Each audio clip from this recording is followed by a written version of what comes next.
Hello, folks. It's a rainy day in Los Angeles. That is a very unusual thing, but it is the season when I can start wearing my dinosaur Christmas sweater, so that's nice.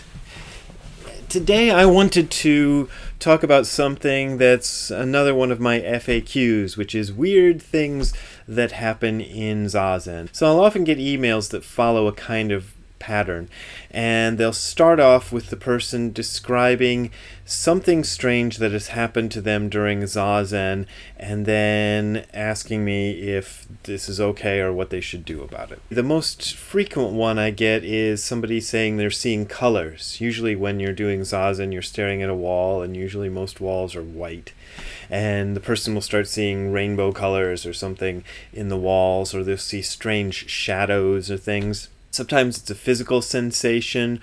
Often they'll feel heat or on some occasions cold, usually heat. Sometimes there's a sensation in the spine, which I find interesting because the whole technique of kundalini involves energy from the spine and all that stuff. So don't know if there's anything to that. I've never done kundalini before. So it generally goes in something like a pattern like that, and then they ask me, is this okay?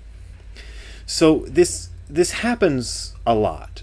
Almost anybody who does zazen for long enough, or probably most forms of meditation, will encounter something like this, some kind of phenomenon like this.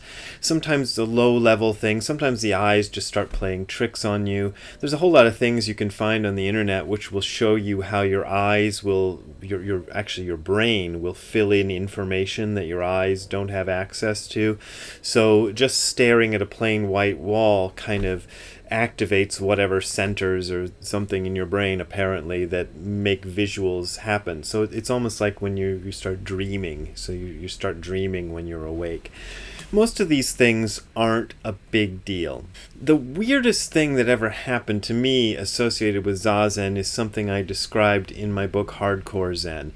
And in the book Hardcore Zen, it makes it sound like this happened in a Zen temple. It's just the way it's written and the way the things happen one to another in the book. But it actually happened on a train line in Tokyo, probably the Chuo line if I remember correctly, but I'm not sure. And I was standing in this train car, and all of a sudden I heard the song Kashmir by Led Zeppelin. The entire song from start to finish playing all the way through. And yet, there was no one around playing the song Kashmir on a boombox or anything like this. And I was further aware that other people weren't hearing this. Not just because of their reaction, but because of the way it sort of appeared in my mind. It wasn't like I was remembering the song very vividly or something like that. It was as if the entire song was playing, and it played from start to finish, and it finished, and after it was finished, it was gone.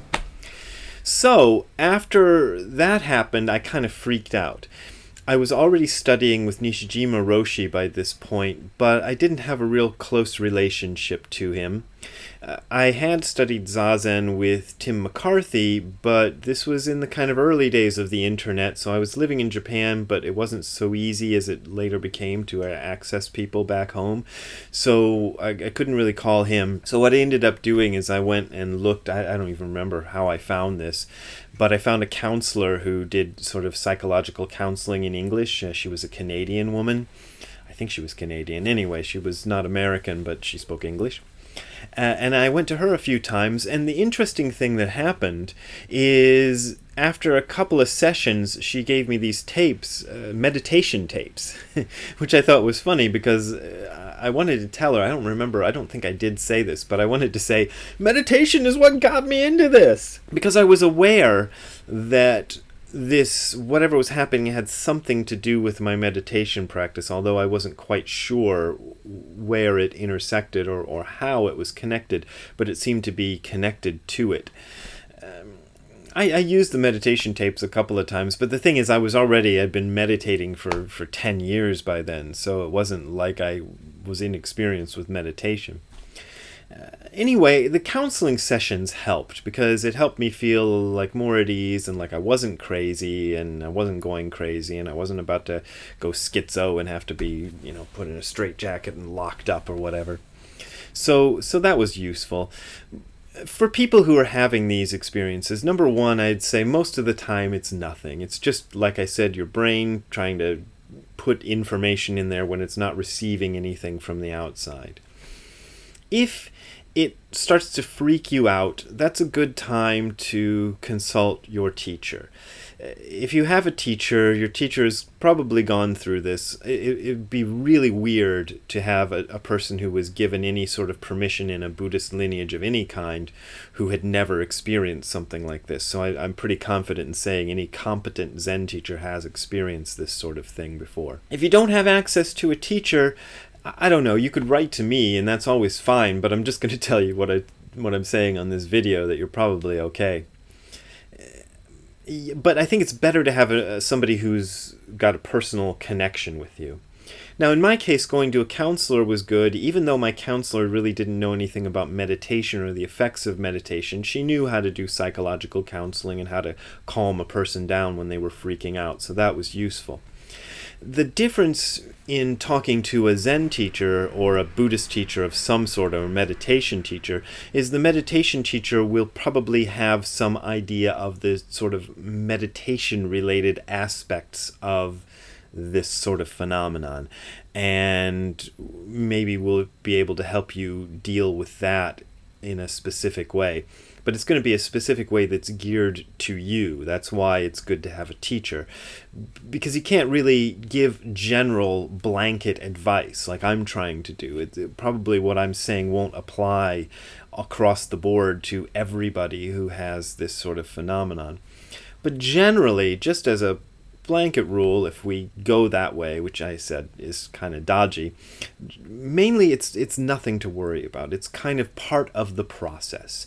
The way you looked at the world is kind of breaking down a little bit. Not in a bad way usually, but you're starting to see through it. You're starting to understand that maybe the way you've been taught to understand everything that you experience isn't quite right. And not quite right means going right down to the fundamental levels. And this kind of dovetails into another video I'd like to do at another time, which is why you should study Buddhist philosophy. Buddhist philosophy, or good books on Buddhism, will help give you a grounding in a different way to understand the world. This is what Dogen is trying to do with all of his books. It's what I'm trying to do with all of my books. I have a page called Buddhist Books That Don't Suck, or Zen Books That Don't Suck. Anyway, I'll leave a link to it below so you can find it. And those are some of the books I think are good. They won't tell you specifically how to deal with freaking out, but they might give you a different way of viewing the world that helps you line up some of the stranger things that happen during a meditation practice with your own experience. So there you go. That's what to do if you're freaking out. I hope that helped. As always, I am supported by donations, and the donation buttons are below. That's how I make a living. That's how I do what I do. It's one of the reasons I'm doing a lot more videos lately, because people seem to appreciate these, and the donations are racking up, and that helps me pay my rent, and everything is going pretty smoothly, and I would like to keep it going smoothly. So your donations are important, and I'm sorry I'm not thanking every single one of you each time you donate. I wish I could, but it takes way too much time, and most of the donations are small, so the small donations really help. Thank you very much. Appreciate it always. Bye. See you next time.